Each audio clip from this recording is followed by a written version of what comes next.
shift gears and talk about your role as a supporter.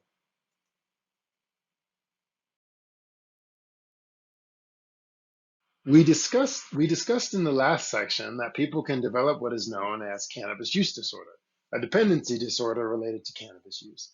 So, how would you know, either as a peer, a friend, or a staff member, when someone might be struggling with their cannabis use? Well, it's about change. Maybe they've increased how much cannabis they use over time, or they talk about having a hard time cutting back, whereas before it was easy to take tolerance breaks. Another major telltale sign might be the way it's impacting their goals and the world around them. So maybe they were doing well in school before, but now they're missing class because of being high, or they're having trouble keeping up with their grades. Maybe it's starting to impact their ability to show up to work on time when usually they're pretty punctual. Or you notice them beginning to isolate themselves from friends and loved ones and hobbies that they were passionate about. Perhaps you've begun to notice things like the presence of mental health issues we discussed before, such as psychotic symptoms like delusions or hallucinations, or they've begun to make harmful decisions that lead to injury.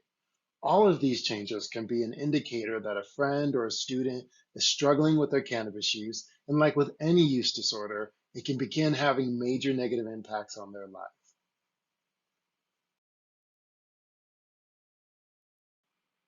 So, how can you help? Well, remember your role is a simple one in this situation. As a whole, keep in mind these four E's. You want to make sure that they feel heard or empathized with when it comes to their experience. You want to provide a space to evaluate what they want to change and how. You want to educate them on options or techniques or resources to accomplish the goals they specified. And then you want to empower them to make what they think the best decision for themselves is. We are the best experts on ourselves. Sometimes we'll disagree with what the friend or the student decides to do, or ultimately how they choose to move forward, and that's okay. At the end of the day, we want to let them know we care, that we're not judging them, and that we're there for support. The expectation isn't that you suddenly become a licensed substance use therapist or that you memorize every resource on campus. Instead, you want them to feel safe and heard disclosing, and you want to be ready to help them navigate options and resources based off of their concerns and specified goals.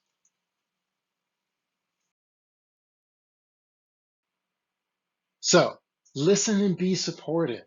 Using I statements goes a long way to avoid coming off as accusatory. This might sound something like, I've noticed you've been smoking weed most days, and you've missed a few classes this week. I'm concerned about you and just want to check in. How's everything going? As opposed to saying something like, you're skipping class and you're smoking too much weed. Remember, you're there to create a non judgmental space. These skills are really bolstered and reiterated in a framework known as motivational interviewing.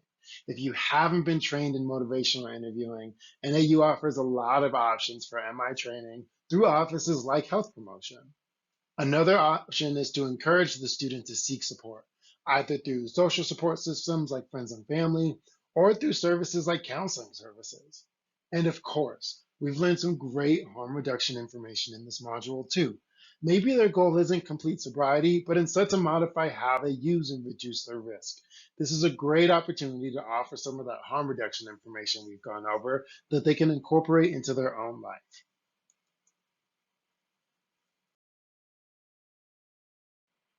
So, our key takeaways. One, the frequency and overall duration of usage has dramatic impacts on the severity of health implications.